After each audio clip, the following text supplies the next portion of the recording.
Ça n'est pas ma première fois. J'ai déjà vécu l'expérience, certes courte, mais édifiante. Pas de grande ambition pour l'heure. D'abord, développer un habitus. Le rythme est la clé. Ensuite, déconstruire ou plutôt remodeler. L'époque est au changement radical. Il n'en est pas de même pour moi. Je lui préfère la voie du sage, le Dao, l'équilibre. Le difficile mais indispensable équilibre. La gravité nous attire naturellement vers le sol, au plus bas de notre existence, et sans elle, paradoxalement, aucun équilibre. Le néant, juste lui. Des forces contraires doivent s'affronter pour que nous puissions nous maintenir en surface. Chacune d'entre elles est bornée à nous entraîner avec elle dans la direction qui est la sienne. Vous pouvez y voir une invitation au divin, une manipulation diabolique ou simplement le jeu de force régi par des lois physiques. Peu m'importe. Selon moi, tout est sur la balance. Confinement, port de masque obligatoire, activités cultuelles et culturelles interdites, couvre-feu à 21h, puis à 20, puis à 18, école fermée. Quelles images vous viennent à l'esprit? Si je vous disais qu'il s'agissait de mon époque, de mon présent, l'événement qui va bouleverser nos vies se pointe au début de l'an 2020. Personne n'y croit. D'ailleurs, je suis persuadé que c'est encore le cas et ça fait déjà 1 an que ça dure. Janvier. Ne vous inquiétez pas, l'État vous protège. Février. L'État a quasiment les pleins pouvoirs.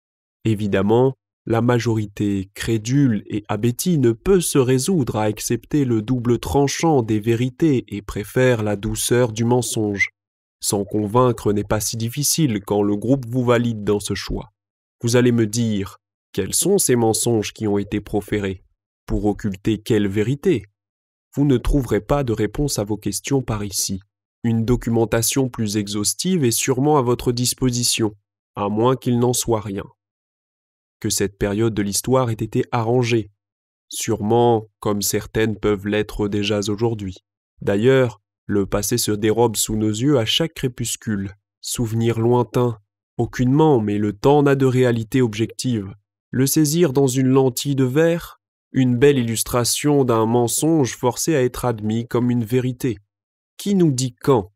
Si ça n'est la montre, l'horloge. Du temps, il n'en est rien. C'est pour cela qu'1 an peut paraître une éternité. La digression est une fâcheuse faculté.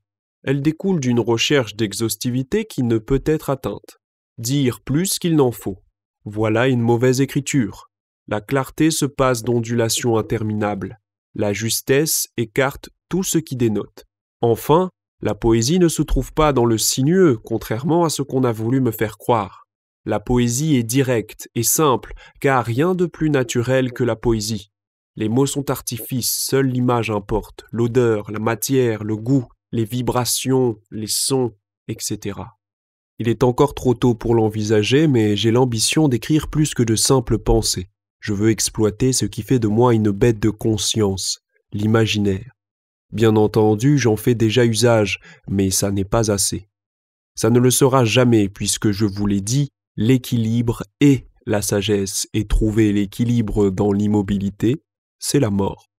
Sachant que j'ai beaucoup de pentes à gravir, les chutes seront inévitables. À dire vrai, elles me terrifient, comme la sensation d'investir un lieu qui ne m'est pas autorisé. L'illégitimité, voilà tout.